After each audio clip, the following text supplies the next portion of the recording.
अस्सलाम वालेकुम नाज़रीन, उम्मीद है बख़ैर व आफ़ियत होंगे। गुज़िश्ता रोज़ मैंने अपनी वीडियो में आपको बताया था कि नए पेंशन रूल्स जो भी प्रपोज़्ड हैं वो क्या हैं और उनका इम्पेक्ट क्या पड़ेगा जो फेडरल गवर्नमेंट के रिटायर्ड मुलाजमीन के ऊपर। अब मैं आपसे आज शेयर करूंगा कि पेंशन की कैलकुलेशन कैसे होगी। एंड तक वीडियो देखिएगा और अगर आपके कोई क्वेश्चंस या कमेंट्स हुए तो आप ज़रूर बताइएगा, इंशाल्लाह मैं उनको भी रिस्पॉन्ड करने की कोशिश करूँगा। तो गुज़िश्ता वीडियो से अगर मैं आपको सीधा चीज़ें बताऊँ तो वो ये हैं कि अब दो पेंशन आप नहीं ले सकते, यानी एक ही पेंशन पे गुजारा करना पड़ेगा। अगर कोई रिटायर्ड मुलाजिम वफाकी मुलाजिम जो वो री एम्प्लॉय हो जाता है, दोबारा नौकरी कर लेता है, तो या वो सैलरी ले सकेगा या फिर पेंशन, दोनों नहीं ले सकेगा।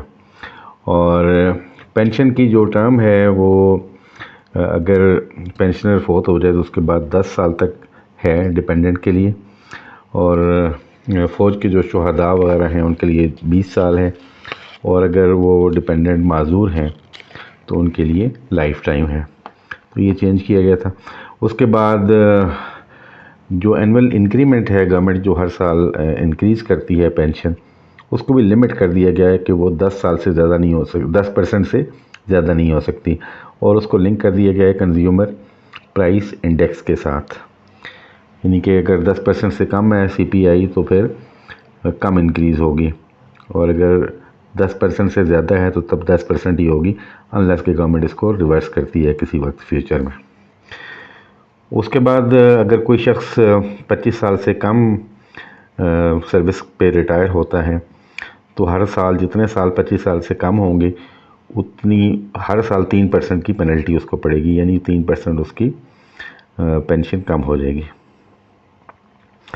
उसके बाद इसकी अगर पेंशन को कंट्रीब्यूटरी कर दिया गया है, यानी कि अब गवर्नमेंट बर्डन ये बेयर नहीं करेगी बल्कि एम्प्लॉई अपनी सैलरी में से कंट्रीब्यूट करेगा पेंशन को और वो बाद में उसको मिलती रहेगी। तो अब हम आते हैं कि पेंशन की कैलकुलेशन जो मेरी वीडियो का टॉपिक है वो कैसे होगी। तो इस हवाले से अगर आप देखें तो पहले जो सिस्टम था वो ये था कि लास्ट ड्रॉन सैलरी जो है आपकी आखिरी जो पे है उसके ऊपर ये कैलकुलेशन होती थी। नॉर्मली वो आखिरी सैलरी जो हायर होती है। अब गवर्नमेंट ने आखिरी सैलरी की बजाय 36 महीनों की जो एवरेज सैलरी है वो कर दी है, यानी कि 3 साल की यानी 36 महीनों की जो सैलरी है उसको टोटल करके 36 पे डिवाइड करेंगे तो जो आपकी पे बनेगी उस पे कैलकुलेशन होगी है पेंशन की। और उसके बाद कम्यूटेशन फार्मूला जो है वो जो लमसम आपको पेमेंट होगी रिटायरमेंट के ऊपर वो 25% कर दिया गया है। ऑप्शन है कि 25% आप विड्रॉ कर सकते हैं at the time of retirement, और जो 75% है वो मंथली इंस्टॉलमेंट्स में आपको मिलते रहेगा बाद में। और ये जो पहले था वो 35% आप जो अपनी पेंशन है 35% आप कम्यूट कर सकते थे, यानी आपको वो अपफ्रंट मिल जाता था at the time of retirement, और 65% जो था वो बाद में आपको मंथली बेसिस पे मिलता रहता था।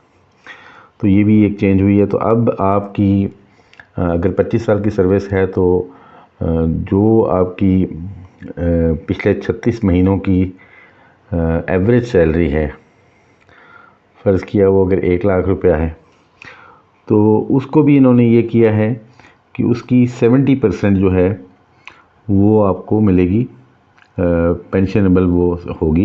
यानी इसका मतलब ये हुआ कि आपकी 70,000 जो है वो पेंशनेबल अमाउंट होगी, और उसका 25% मैक्सिमम जो है वो आप कम्यूट कर सकते हैं, और उसका जो बाकी 75% है वो आप मंथली ले सकते हैं एज़ ऑनगोइंग पेंशन।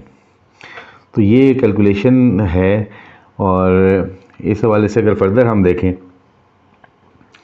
तो ये जो पेंशन में रिडक्शन हुई है ये IMF के कहने पे हुई है, और इसकी वजह से पेंशन की अमाउंट्स जो हैं वो कम हो जाएंगी, और जो कमिटमेंट की गई थी गवर्नमेंट ऑफ पाकिस्तान ने कमिटमेंट की थी at the time of employment कि आपको ये पेंशन बेनिफिट्स मिलेंगे, वो अब रिटायरमेंट के टाइम पे वो चेंज हो गए हैं और अब वो कमिटमेंट ऑनर नहीं कर रही गवर्नमेंट।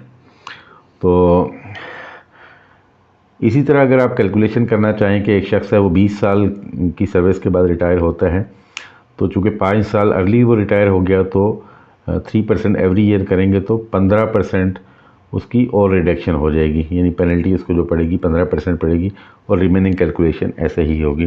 तो ये पेंशन की कैलकुलेशन का फार्मूला था जो आपसे शेयर करना ज़रूरी था।